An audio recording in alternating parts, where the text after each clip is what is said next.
I'm Allan Little. You will know both of the remarkable writers I'm sharing the stage with. Sarah Helm, on the other end of the platform, is a journalist of high repute for several decades. Sarah and I first met, she didn't remember, but we first met in the late 1980s when I was a very junior cub reporter for BBC Radio, and Sarah was a well-established Home Affairs correspondent for the Independent newspaper, and we were at some prison stakeout. She thinks it was Wandsworth, she's probably right.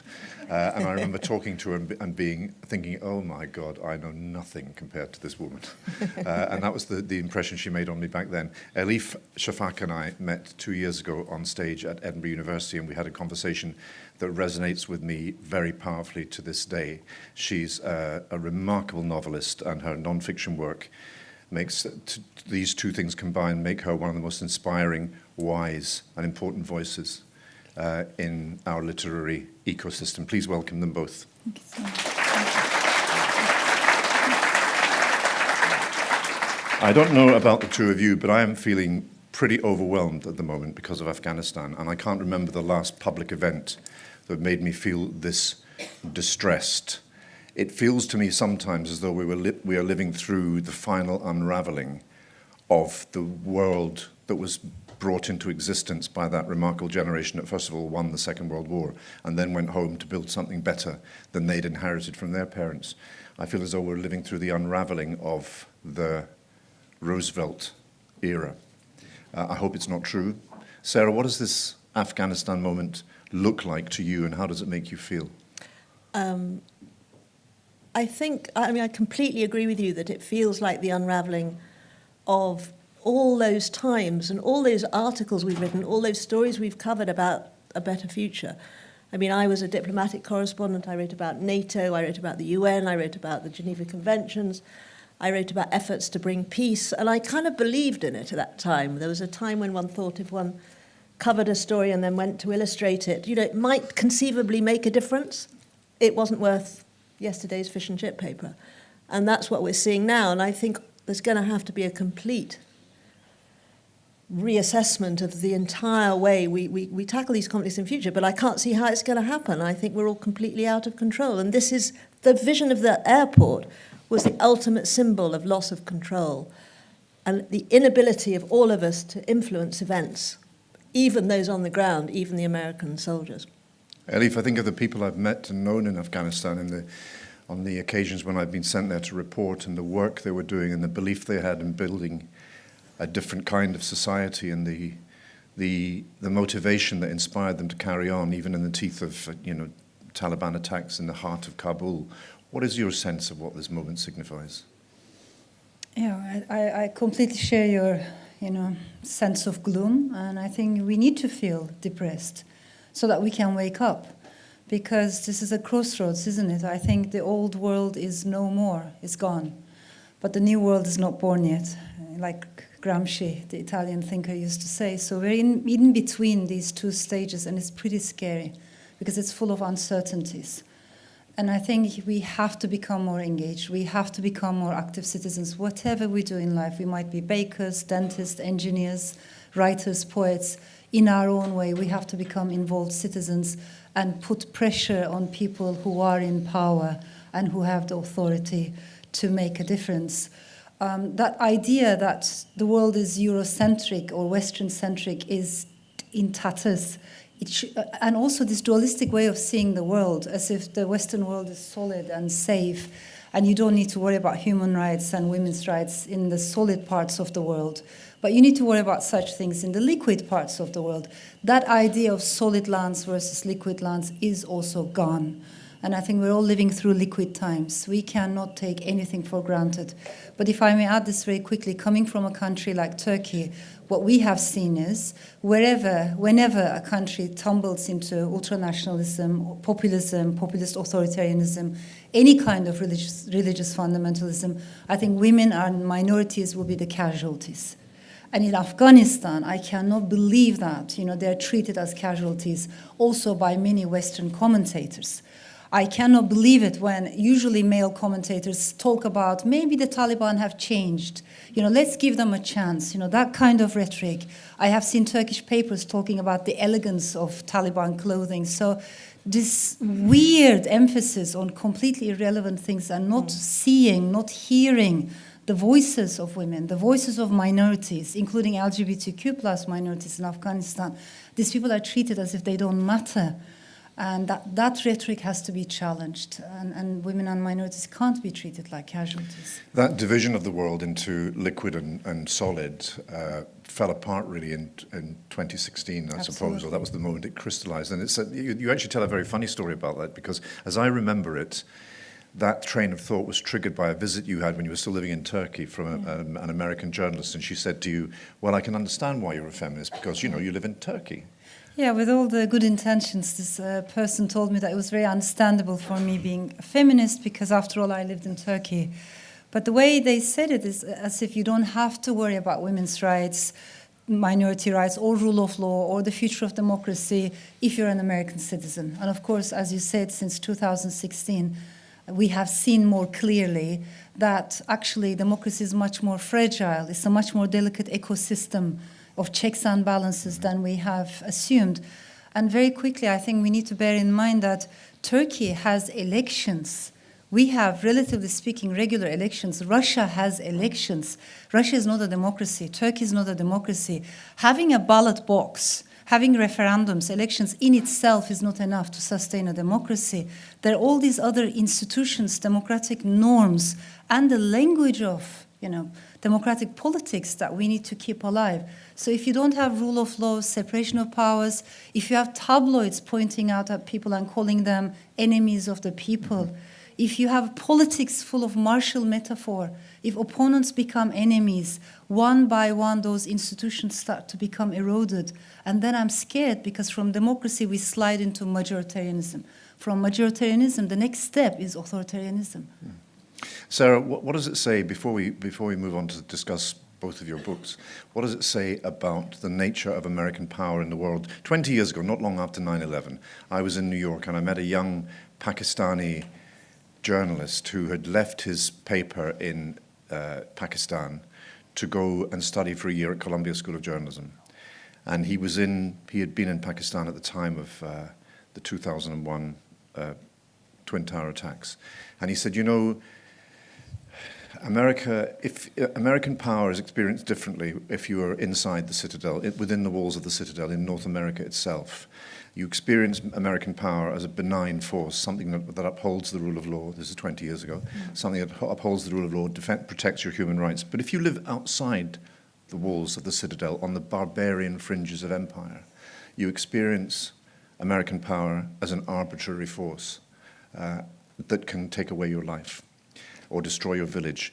And this was a remarkable insight to me, because America came into existence, or the United States came into existence as a revolt against the perception that power was being exercised arbitrarily by the British Crown.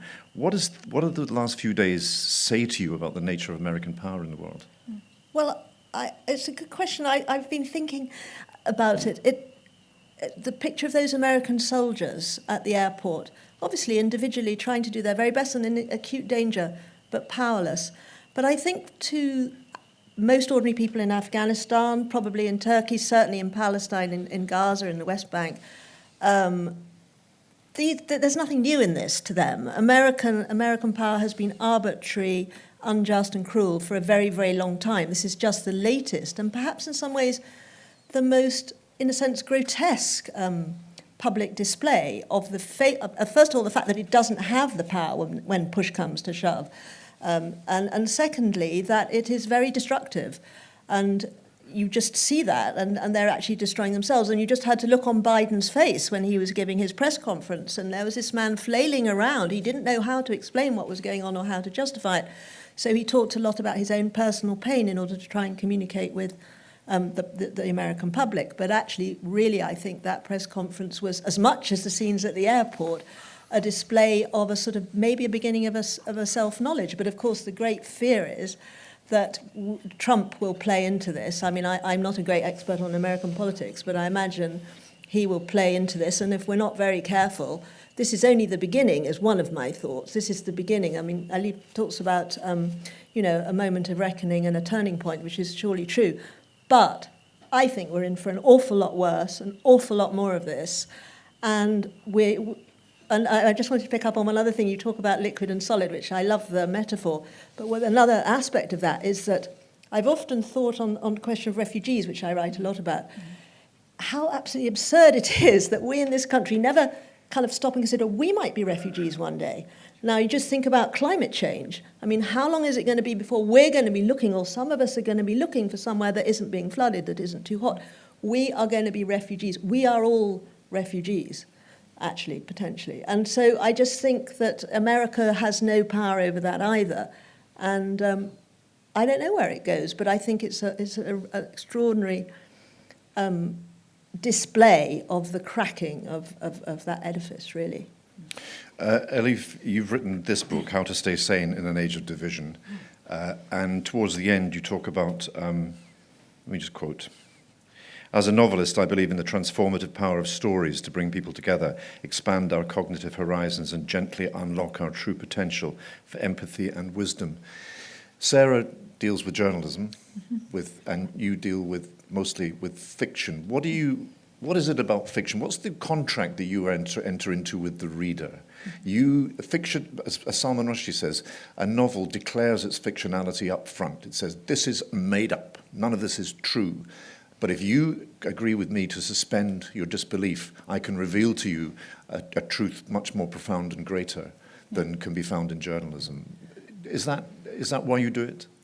Well, I do it because it's so close to my heart. I think fiction is really where my heart beats. But also, I'm very interested in knowledge. I stayed in academia for long years, so I love this interdisciplinary, multidisciplinary learning. And I think all of that goes back into my fiction. So I see fiction like the sea, the ocean, and everything else, the rivers that flow into it. The reason why I mention this is because sometimes when I hear readers say, I want to understand what's happening in the world. So much is happening right now in the world, so I read politics, I read economy, I read history, philosophy, but I don't have time for fiction. My wife reads fiction, my girlfriend reads fiction. That kind of rhetoric makes me really sad, because I think inside fiction there is everything. Inside fiction there is history, there is psychology, there is philosophy, there is history and so much more. But basically, I think I don't know a single human being who doesn't need emotional intelligence. I don't know a single human being who doesn't need empathy. So what fiction does is to give us a maybe cognitive flexibility, just not to be ourselves for a few hours, if possible, for a few days, and put yourself in the shoes of another person and look at the world through their eyes, through their mindset and psychology, is first of all very humbling for the human soul, and it also teaches us so much. So there's a lot that fiction can do, in my opinion. Also, perhaps it can help us to rehumanize people who have been dehumanized by mainstream discourse. I'm very interested in the periphery of societies, in people who have been silenced, people whose voices we don't hear as much. How can we bring them to the center? How can we give more voice to the voiceless? So yes, I am interested in stories, but I'm equally interested in silences. Sarah, as a journalist, I sometimes wonder how much truth journalism can get at when we're trying to report, especially news, on the day or daily or weekly news. I started my life as a working foreign correspondent in 1989, watching the fall of communism in Eastern Europe. I can still remember standing in Wenceslas Square listening to Marta Kubiševa singing, who was known as the Czech Nightingale in 1968, singing in public for the first time in 21 years, and listening to Dubček appear on the balcony, and people who were not born when Dubček was toppled recognized his face because his memory had been preserved in private archives, in secret cupboards under the stair, and it was a thrilling moment. November the 9th, 1989, the fall of the Berlin Wall ushered in this period of intense optimism, which turned out to be a period of delusion. And exactly 4 years later, to the day, 9th of November 1993, the bridge at Mostar was destroyed. And I remember feeling absolutely heartbroken about it, because it seemed to me that bridges were preferable to walls. And yet here we were, entering a world in which walls would be constructed and bridges would be torn down. You've been looking back for the book you're writing at the moment at the events of 1948 in Palestine. How much of what you've learned in that exercise resonates with the world we're living through today? A huge amount, both locally within Palestine itself and for the world at large. I mean, for example, 1948, the British mandate was coming to an end. They'd been there since the early 1920s. Everything had gone wrong. War was looming. Partition had been announced, but it wasn't going to work. The British left. They walked out. They abandoned Palestine. They abandoned even the good projects that they'd been involved with, but most of all, they'd failed in a disastrous project which was going to issue in bloodbath. As the bloodbath was happening, they were literally walking down the roads towards Egypt, towards Haifa, to get the boats to leave, to spare British lives. And I hear the stories coming out of Afghanistan, and literally the same language is being spoken. We've got to get out. We can't stay here. We can't do any more good. We've done what we can. We've got to save British lives. We've got to leave. Or British animals in this case. So there's that aspect of it. Another aspect that resonates with me hugely is I'm actually writing about Gaza as Gaza, the people within the Gaza Strip today and the past. I'm telling you, who are they? Where do they come from?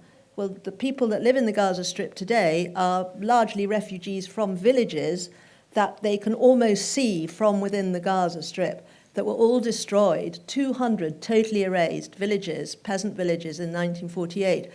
Now, in order to reconstruct, I'm trying to bring these villages back to life. And it's extremely difficult because the Israelis have destroyed an awful lot of the archives that relate to this, but not only that, because the villagers themselves were mostly illiterate. So this is where I come to your fiction point, because obviously I often am tempted, and indeed do to some extent, cheat, I could say, into fiction a bit, because I struggle, because there's very little written testimony. So in terms of looking for the truth, I have this problem of accessing archives that have been hidden and censored, basically. But the only thing I can rely on is the oral testimony of the very last survivors of these villages who live in the Gaza Strip. Basically, they have been in prison ever since 1948. But can I get there? No, I can't, not without an awful lot of difficulty, because I'm not allowed through the checkpoints. I'm not allowed a press pass. It's the Israelis that control this. Every time I go there, I have a huge battle to kind of persuade them I'm a journalist. Last time they banned me because they said, "You're not a journalist."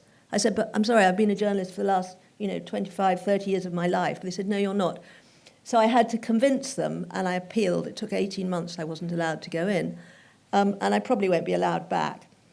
And so on. So the difficulty is getting to the story and then finding the witnesses, digging out testimony from hidden files. But in answer to your question, which is how it relates to today, of course, while I'm doing that, some of the best way to find out what happened before is what's happening now, because it's happening again now.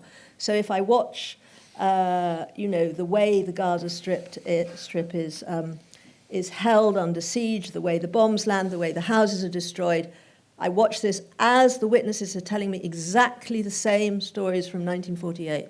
So you learn about the past from the present, and that's what I do quite a lot of the time. We've lived through 500 years of global Western hegemony. Arguably it started in the 1490s when Columbus sailed across the Atlantic and discovered the New World, and the Portuguese sailed round the Cape of Good Hope and opened up a sea route to India. That ushered in half a millennium of Western supremacy in the world, and it's coming to an end in our lifetimes. And it seems to me, just as the 1948 episode we now see in retrospect as a staging post in the decline of Imperial Britain, similarly what's happening in Afghanistan we will see in future possibly as a staging post in the ending of the American century. Bridges, Elif, Turkey, the Turkey that you grew up in, even until 12, 15 years ago, seemed a very hopeful place, but possibly a kind of metaphorical bridge between East and West. It seemed to be democratizing, it seemed to be Europeanizing, if you like. It was trying to get into the European Union door was slammed in its face very often. It's gone backwards, though, hasn't it? Seeking an alternative destiny. What is that destiny? Well, it's gone backwards first gradually, but then with a bewildering speed.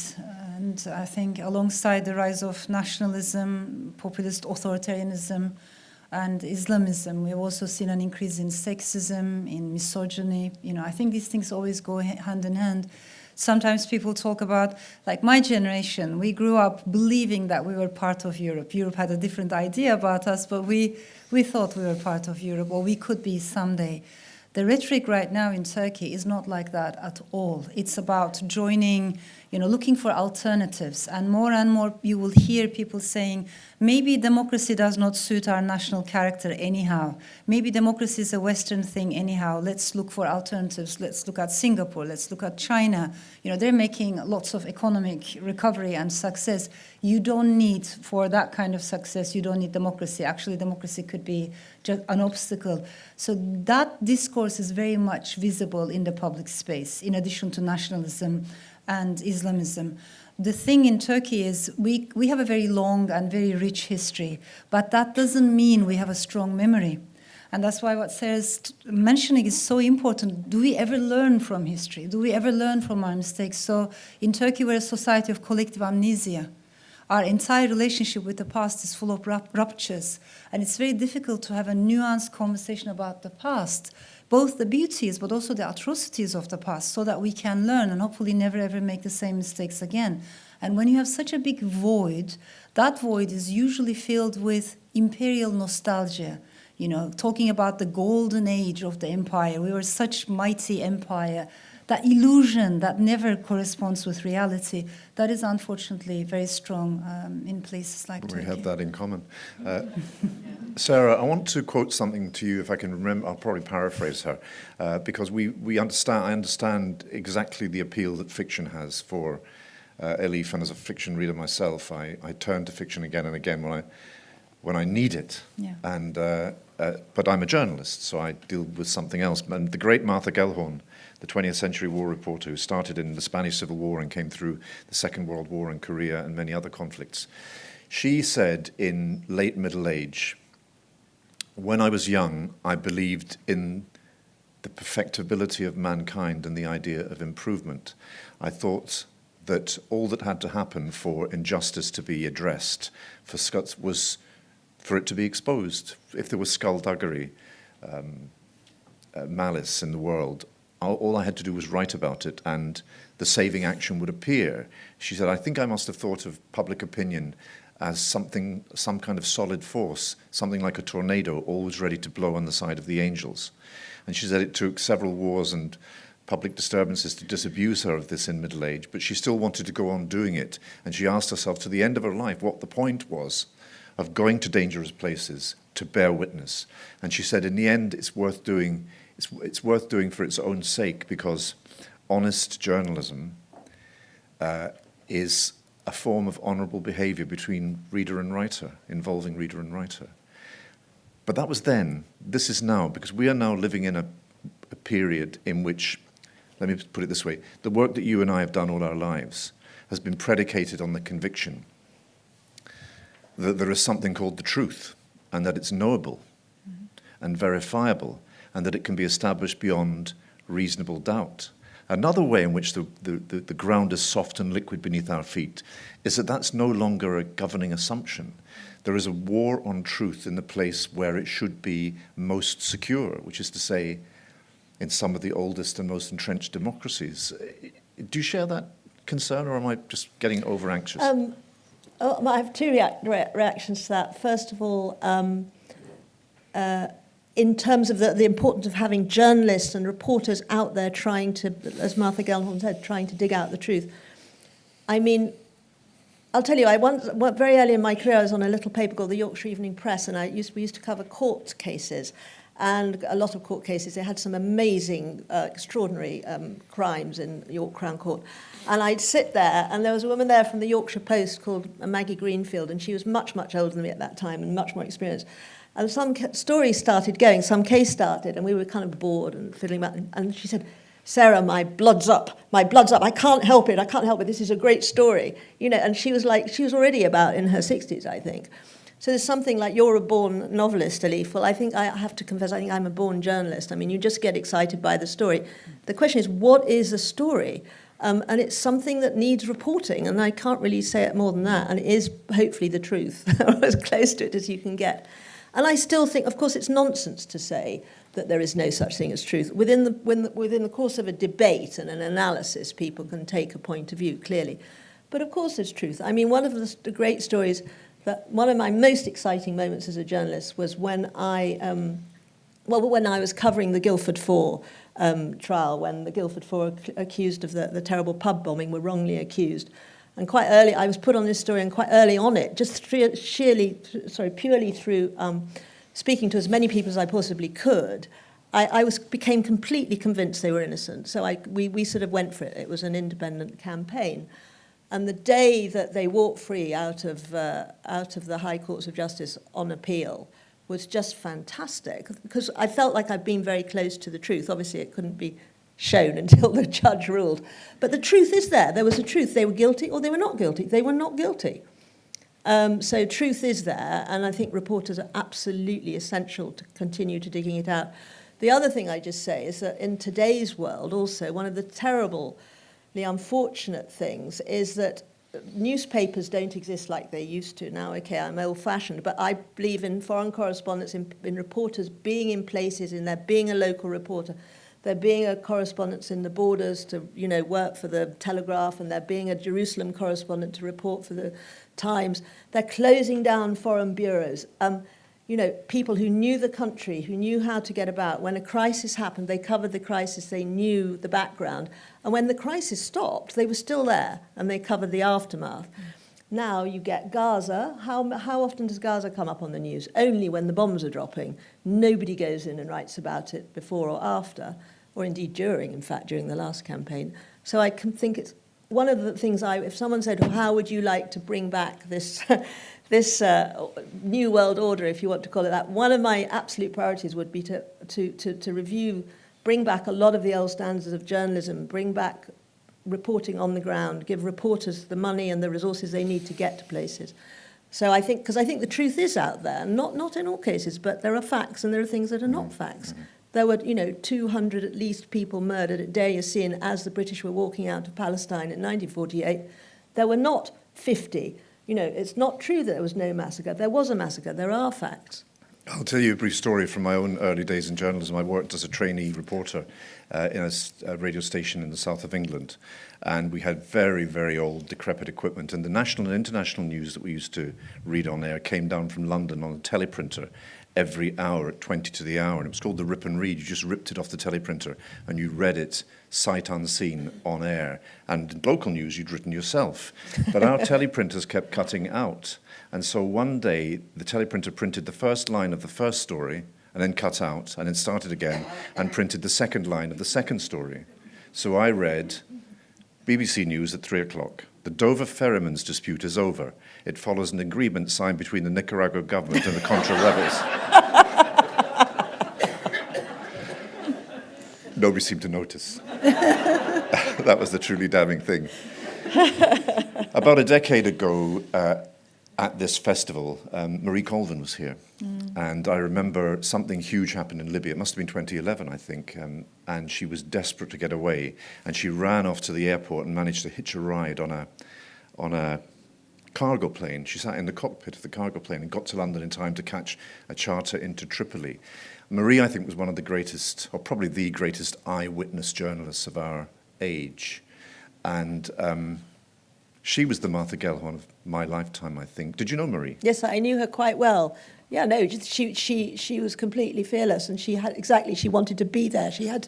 We all want to be there, but some of us don't have the courage or the sheer determination. She had both, and she always had to get to the place, and you have to be there to kind of witness. So at least you write down the cliche first draft of history, so that when the distortions are made later, they're on the page. And that's what she did, time and time again. When she and I were in Jordan together in 1991 at the start of the Gulf War of that year, and she got a visa and I didn't. And she took a letter for me, and she gave it to the head of the Ministry of Information, and that's how I got in. And she was very generous as well. Yeah, yes. she was great. And she, when the Amaria shelter was hit, killing hundreds of Iraqi women and children, we were the first on the scene, seeing the recovery operation beginning. And within 24 hours, we were being challenged on, the nature of the building wasn't really a civilian air raid shelter, was it? Said the Allies, it was a military command facility. Well, we'd seen hundreds of bodies being pulled out of it, women and children. Secondly, the numbers. The Iraqis are inflating the numbers. So Marie said on the second day, 24 hours later, she said, there's only one thing for it, Allan. We've got to go to the morgue and count the bodies. And we did. And she was that kind of... She believed in the idea that there was something called the truth, and that it was find-outable, right. that it was knowable. You must encounter this again and again, Elif, the slipperiness of truth now, the ability of powerful people to, as they say, flood the zone with alternative explanations, so that in democracies, populations are left floundering around wondering what's really true and why so many people prefer to grasp onto conspiracy theories that match their preconceived ideas about the nature of the world. Well, absolutely. And I think this is going to be one of the biggest challenges of our times. It already is, isn't it? Because if we cannot agree what the truth is, how are we going to agree on other things? You know, whether there is, if we don't agree that climate change is happening, how are we going to find solutions to climate change? So it is incredibly crucial. And I think at a time of fear, anxiety, this is a moment of angst. We used to, as you so rightly pointed out, we used to have this extreme optimism which led to arrogance, complacency, and now the pendulum has swung to the other end, and we have entered the age of pessimism, the age of angst. It's almost like an existential angst, fear, uncertainty, and yet we're not very comfortable when it comes to talking about emotions. So we feed that anxiety with other things. You know, we rightly so are scared about, so many things. When I look at the past generations, you talked about the post-Second World War world order. When I look at, for instance, my grandmother's generations in Turkey, these are people who have experienced lots of difficulties. Many of them have experienced, of course, world wars, poverty, lots of challenges, but they always retain this belief that if you give your kids a proper education, you can guarantee a better future for them. They always retain this belief that somehow history is linear, progressive, and that the future will be better than yesterday. What is gone today is that belief. Nobody in their right mind today takes it for granted that if you give your kids proper education, they can have better job opportunities. At a time of climate crisis accelerating with pandemics, with lots of insecurities, nobody believes necessarily that the future is better than yesterday. So there is an existential angst, and that makes it easier to go in the direction of conspiracy theories. But we need to deal with this. Very briefly, I make a distinction between information, knowledge, and wisdom. And I think we have over-romanticized information. We thought this is the information age, and if you give people the right information, they will make the right choices. We're bombarded with information, let alone misinformation. And what it does is it creates numbness. What difference does it make? 5,000 refugees, 50,000 refugees? If it's only numbers, how much of that I can really understand and process?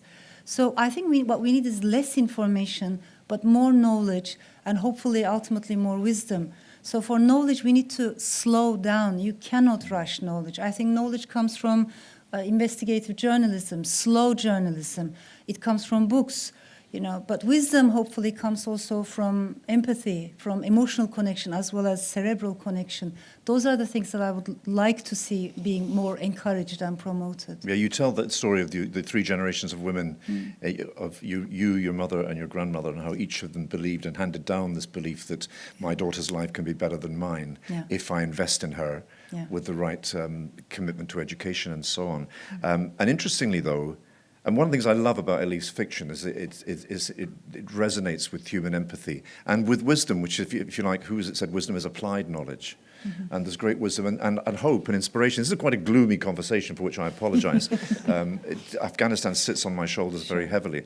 But Elif's novels are very hopeful and very, very full of empathy. So if you haven't read Elif's fiction, please, I urge you to do so. I'm going to take some questions from the floor now, because I know we're running late, so I'll run over after 1 o'clock a little. But yes, we've got a roving mic. Can you wait for it?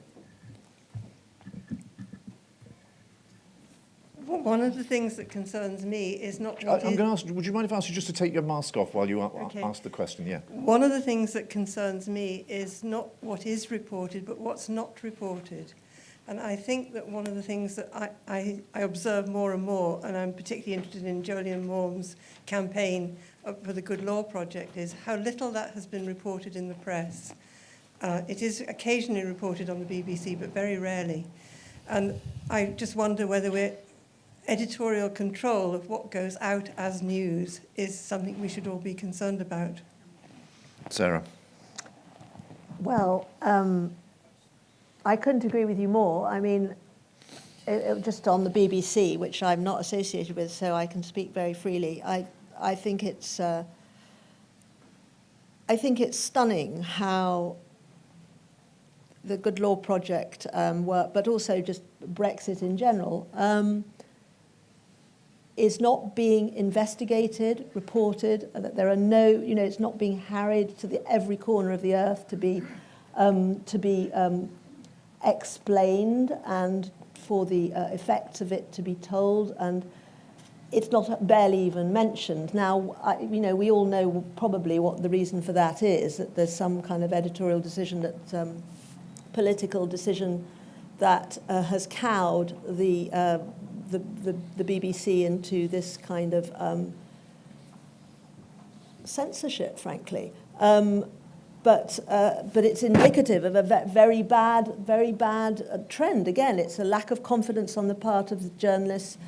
It's a lack of independence on the part of journalists, and it's not only the BBC, but obviously it's all the kind of, the whole sort of uniformity of the Murdoch-owned press and the lack of independent, strong journalism to counter that trend that you recognise. If the Independent had been here today as it existed in the late 80s, I'm quite sure they would have been banging on about all these issues till the cows come home, but it didn't survive in that form. And in terms of stories not being told, I mean, it's fascinating. I was only thinking of this in preparation for arriving today. What stories are picked up and what aren't, and why? And a lot of it goes back to this question of what is a story. My view is that what happened to journalism over the last 20 to 30 years is not only social media, obviously that has changed the framework, and we've discussed that a little bit, but also this endless group. You need to have marketing, you need to have groups of people, focus groups, to decide what people want to know. I remember the editor of The Independent, founding editor Andrew Winton-Smith, who was a brilliant journalist, coming in about 1989, about 3 years, when the paper was beginning to get into a bit of financial trouble because the Times was beginning to take away our readers by dropping the price. There was a price war. And he had a meeting and he said, I'm going to get a focus group to look at what people would like to read in the newspaper. And we were all just completely devastated. That was not what you don't want a focus group, you want a reporter to find out what the real story is. And it's become focus group journalism. And so, And focus group government. And focus group government. There's a wonderful reporter called Joe Klein who wrote Primary Colours anonymously and was eventually unmasked. And he also wrote a much less well-known book called Politics Lost. Right. And he was inspired to write it. It begins with a description of Robert Kennedy standing on the back of a flatbed truck in a black neighborhood of Los Angeles just after the news that Martin Luther King has been shot. And it's the first time Robert Kennedy mentions that he too has had a member of his family assassinated in public. It's the first time Robert Kennedy mentioned the death of his brother in public. And he compared that moment in American politics, 1968, and of course not long before Robert Kennedy's own assassination, with the event that inspired him to write Politics Lost, about the decline of American democracy from that moment. And that event was discovering that John Kerry had focus grouped the atrocities at Abu Ghraib before condemning them. Mm. So even John Kerry wasn't able to unambiguously condemn the American atrocities at Abu Ghraib until he was sure that he wouldn't be punished for it politically. And so it's not just journalism by photograph. General cowardice, lack of having the courage of your own convictions, either as a reporter or a politician. Mm. Let's get another question from the floor. We've got 5 minutes left. There's one down here, and Mark, did you have your hand up? No.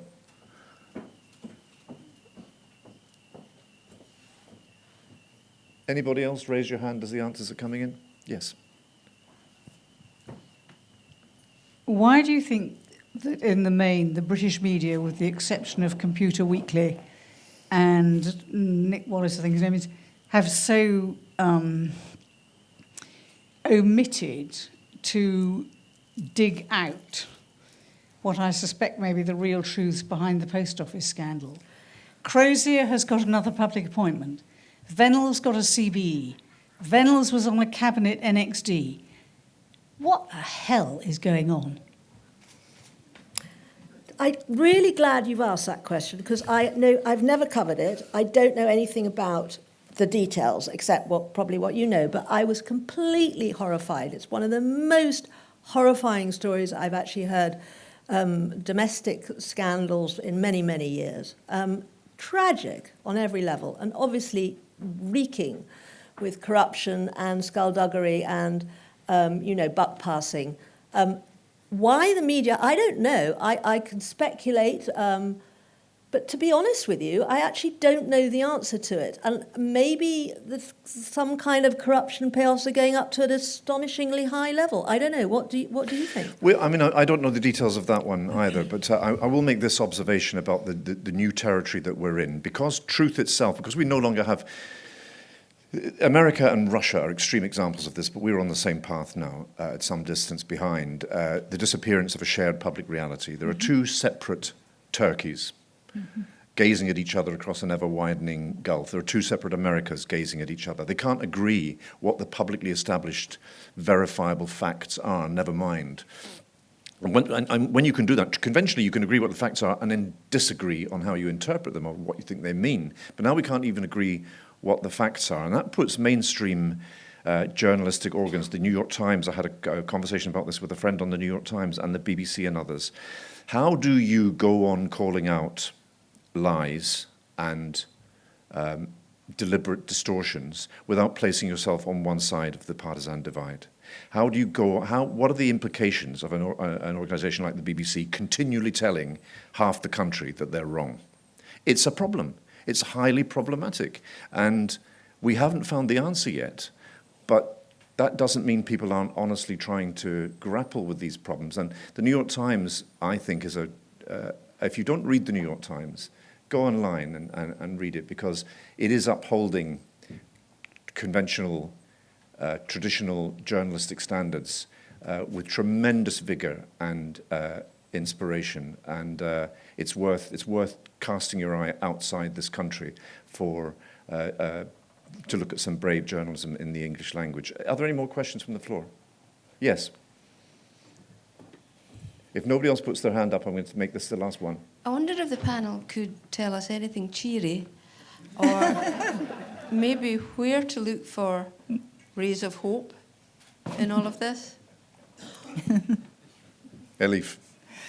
I think that's a brilliant question, and I also think it's okay to be pessimistic to a certain extent. Keep the mind pessimistic, but the heart more optimistic, because when we are aware of what's going on in the world, of course we do feel angry. Of course we do feel frustrated. All of that shows that we're not numb. There's no apathy. That we are connected. But the issue is, what do we do with these emotions? What do we do with these negative emotions? Can we turn them into something more positive, more constructive, both for ourselves but also for our communities? So for that, we need hope. And I think hope usually comes from our fellow human beings.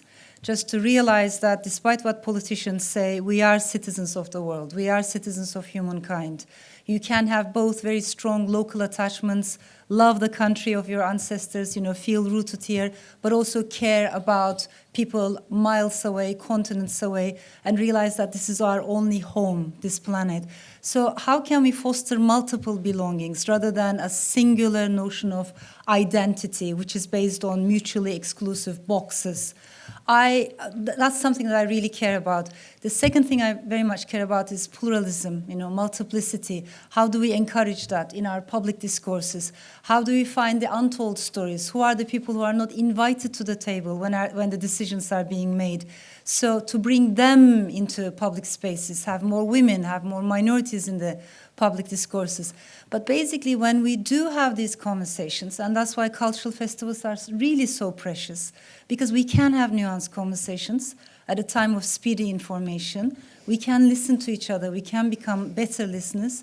And when we have these genuine connections, I really think we can make a difference as citizens, as engaged citizens, and we need to understand our own power. So this is a moment for global solidarity and for global sisterhood. And lastly, we have massive challenges ahead, whether it's another pandemic, whether it's the climate crisis, cyber terrorism, you name it. All of these are global challenges, and none of them can be solved with the forces of nativism, nationalism, more isolationism, more tribalism. So to turn global solidarity into an active force, to have that kind of internationalist maybe perspective, and in my opinion, more emphasis on the people who are left out can make a difference. Well, that seems to me, yeah.